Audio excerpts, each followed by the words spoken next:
আসসালামু আলাইকুম প্রিয় দেশবাসী ও দেশের ভাই ও বোনেরা এবং দেশের বাইরে প্রবাসী বাঙালি ভাই ও বোনেরা। আসছে আগামী 12ই ফেব্রুয়ারি জাতীয় সংসদ নির্বাচন 10। এই 10 জাতীয় সংসদ নির্বাচনে আপনাদেরই বেছে নিতে হবে হ্যাঁ আর না ভোট। আপনারা যদি 72-এর সংবিধান ধরে রাখতে চান তাহলে না ভোট দেবেন। 72-এর সংবিধান যদি ধরে রাখতে না চান তাহলে হা ভোট দেবেন।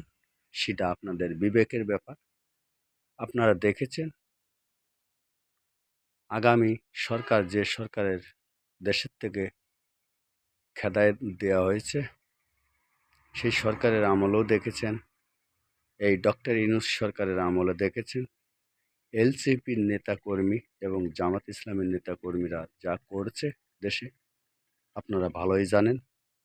সেই হিসেবে আপনাদের বলছি হ্যাঁ আর না, এই দুইটা ভোটের যে কোনো ভোট বেছে নিতে হবে। হয় হা বেছে নিতে হবে, না হলে না বেছে নিতে হবে।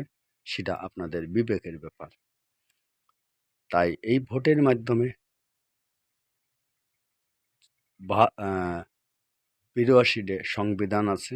৮২-টে সংবিধান কোন সংবিধান থাকবে না, কোন সংবিধান থাকবে, এই হা নার ভিতর আছে।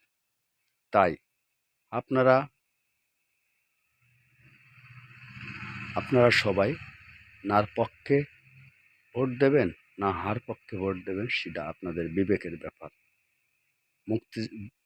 না ভোট দিলে মুক্তিযোদ্ধা থাকবে, ৭২-এর সংবিধান থাকবে, ৭১-এর সংবিধান থাকবে। আর যদি হা ভোট দেন ৭২-এর সংবিধান বাদ যেতে পারে মানুষের মুখে।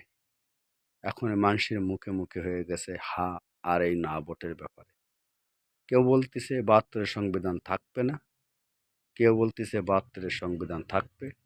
আবার হা ভোটে কেউ বলতেছে ৭২-এর সংবিধান বাদ যাবে, কেউ বলতেছে ৭২-এর সংবিধান থাকবে, অন্য জিনিস বাদ যাবে। তাই 12ই ডিসেম্বরে মহান 12ই ডিসেম্বর জাতীয় সংসদ নির্বাচন 10। এই 10 জাতীয় সংসদে নির্বাচনে আপনার মনোনীত প্রার্থী যাকে খুশি তাকে ভোট দেন, সেটা আপনার বিবেকের ব্যাপার এবং আপনার ব্যাপার। সেই সাথে আরও একটি ভোট দেবেন হ্যাঁ আর না, দুইটা ভোট হবে এই 12ই